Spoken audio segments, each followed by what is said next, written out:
बे समावहाय रंजालि बैसागु फोरबोनि बयनिसिमबो बे समावहाय गाहाम हामलायनायखौ बड'लेण्ड बुब्लिनि नखरनि जानानै बे समावहाय बरायग्रोनानै लाबाय। नंगौ दाब दाब जायगाफोरावहाय नैबे रंजालि फोरबो फालिथाय बेखौहाय नोंथांमोना खौरां बिजोंनि गेजेरजों बा ससियेल मिडियानि गेजेरजों गोबां जायगाफोराव नुनो मोन्दों।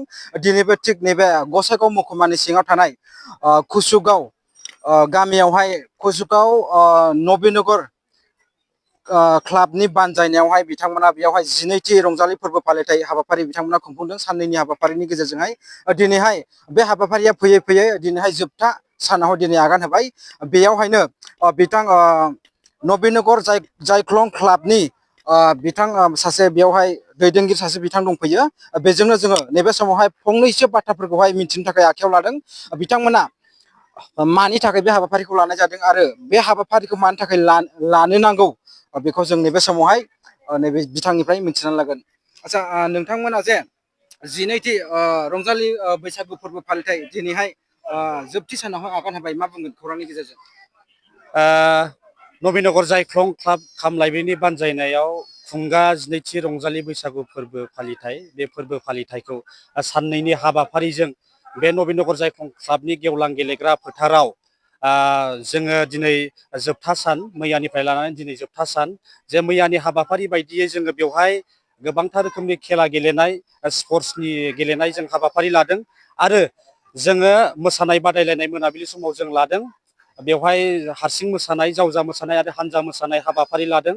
आरो दिनै जोबथा सान जे गेवलां मेल, जोङो बे गेवलां मेलावहाय जोङो मानगोनां बिएड कलेजनि डक्टर अजित बर' सार बिथांखौ जोङो गाहाय आलासि हिसाबै लिंनानै लाबोदों। आरो बेवहायनो जोङो हांख्रायनानै लिंहरजाबावदों मानगोनां क'क्राझार जिल्ला दुलाराय बर' फरायसा आफादनि लोगो गाहाय नेहाथारि बिनय मोसाहारि बिथाङाबो जोंनि गेजेराव बाहागो लाफैदों। जोङो नैबे गेवलां मेलनि गेजेरजों जोंनि ओनसोलाव माखासे गेना गोरोन्थिफोरखौ लानानै जोङो रायजो राजाफोरखौ लेंहरनानै जों बेवहाय मोनसे सावरायलायनाय जे हाबाफारि लादों। बे आथिखालनि मुगायाव जे समाजारि बिथिङाव जोंनि रायजो राजा बिथांमोना एन्टि ससियेल एक्टिभिटिस जे हाबाफारि खालामगासिनो दङ, बेखौ जों माबोरैबा गैया खालामो आरो सोलोंथाइ बिथिंखौ जों नोजोर बोनानै सोलोंथाइ बिथिङाव जोंनि लाइमोन सेंग्रा सिख्लाफ्रा जे जोङो माबे ट्रेकजों थाङोबा, बबे थांखिजों थाङोब्ला जोङो सासे फरायसा हिसाबै जोङो गाव गावनि केरियारखौ दाना लानो हायो, बेखौनो नोजोर बोनानै जोङो नबीनगर जायख्लं क्लाब खामलायब्रिया बे हाबाफारिखौ लानाय जादों। गोजोन्थों।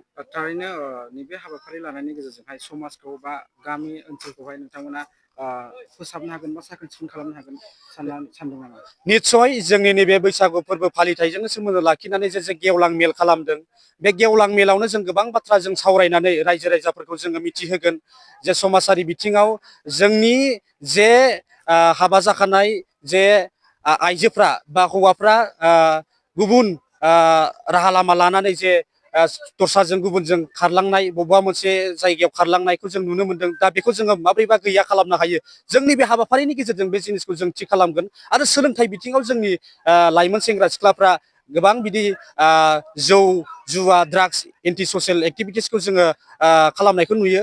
जोङो नैबे गेवलां मेलनि गेजेरजों निस्सय जोङो जोंनि जे गेवलां मेलनि गेजेरजों जों बे समाज फोसाबनाय आरो सोलोंथाइ बिथिंखौ जों सांग्रांथि होनाय जों निस्सय हागोन होननानै जोंहा फोथायनाय दङ।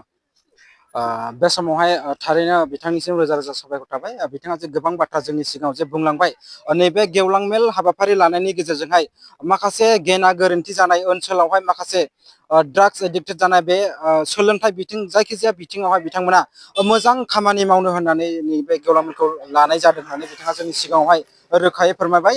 गसाइगावनिफ्राय सदिप नार्जारिनि खौरां एसेनोसै बड'लेण्ड बुब्लि। मोनसे गोजोनथाव खौरां, क'क्राझार सहरनि जेडि रडजों नांजाबनाय सुदेमपुरि गांजेमा बाजाराव थानाय आइ आफा मेड लाइफ बिएम हस्पिटालाव बेराम सोखानो हानायनि गोबां खाबुफोर दं। जेरै नोंथाङा आइ आफा मेड लाइफ बिएम हस्पिटालाव गासै समावनो इमार्जेन्सि डक्टर्सफोरखौ एभेलेबल मोननो हागोन। आरो बेयाव medical laboratory, pharmacy, paediatrics, medicine, gynaecology, radiologist, surgery, dental, cardiology, gastroenterology, urology, dental x-ray, play area, x-ray, sonography, अटि, थामहिनबा अपारेटिं थियेटार, आइसिइउ आरो एनआइसिइउ, पिआइसिइउ फोरनि डक्टरफोरा एभेलेबल दं। लोगोसे normal delivery, C sections, gall bladder stone, kidney stone, appendix आरो हार्नियाफोर बेराम जानायफोरखौ अपारेसन खालामनायनिबो सुबिदा दं। आइ आफा मेड लाइफ बिएम हस्पिटालाव सप्ताफ्रोमबो फार्मासिजों लोगोसे लेबरेटरि आरो सप्ताफ्रोमबो इमारजेन्सि सार्भिसजों लोगोसे 24 घन्टा जेब्लायबो खुलायै थागोन आरो बेयाव लांलाय लाबोलाय खालामनो थाखाय एम्बुलेन्सनि सार्भिसबो थागोन। बेनिखायनो ओनसोलनि सुबुंफोरा बेराम आजारफोरजों भुगिनानै दंब्ला क'क्राझार सहरनि आइ आफा मेड लाइफ बिएम हस्पिटालाव फाहामथाय लाफैनो हागोन। लोगोसे नोंथाङा 9101655430 एबा 8822688026 बे जानबुं नम्बरनि गेजेरजों थोंजों कल खालामना आबुङै खौरां लाहरनो हागोन।